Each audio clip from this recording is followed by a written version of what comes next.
Hello guys, welcome back to my YouTube channel. I think this video is helpful to all of you.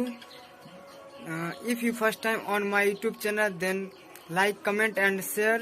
The main purpose of this video is to educate the children properly. So let's start the video. पिछले video में हमने आपको collide के बारे में बताया था, क्या होता है कोलाइड और कोलाइड के विलयन के गुण क्या होते हैं। चलिए हम इस वीडियो में जानते हैं।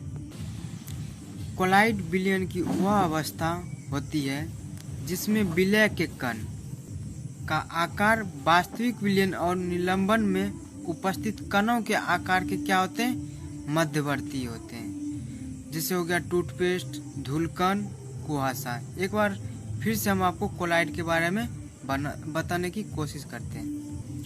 इसमें दो शब्दों के बारे में बताया गया है, एक है निलंबन और दूसरा है वास्तविक विलयन। तो निलंबन के बारे में आपको हम बताते हैं। ये देखिए, निलंबन एक विषमांग पदार्थ है जिसमें किसी ठोस पदार्थ के छोटे छोटे कण द्रव या गैस में क्या होते हैं, नहीं घुलते, बल्कि क्या होते हैं, यानी इसका इंग्लिश क्या है, सस्पेंशन। यानी हमको अनुभूति होती है कि वह विलयन में घुल गया है, लेकिन वह विलयन में नहीं घुलता है। यह हो गया आपका निलंबन। अब क्या है वास्तविक विलयन।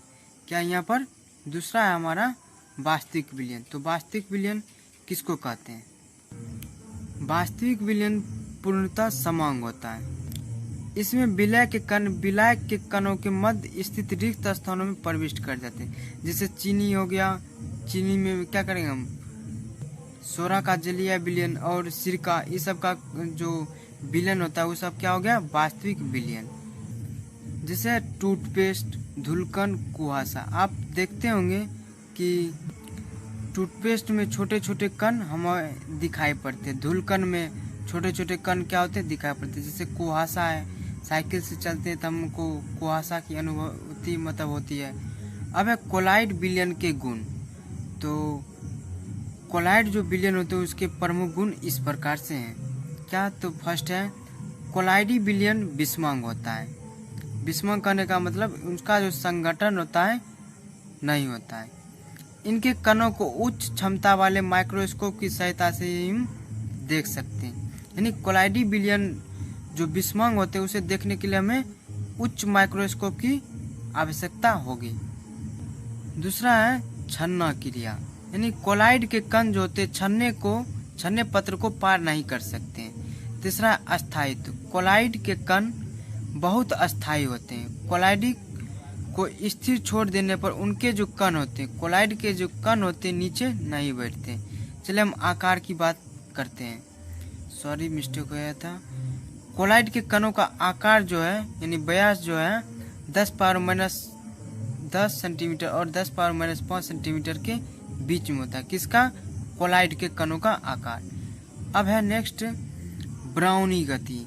तो ब्राउनी गति क्या होता है?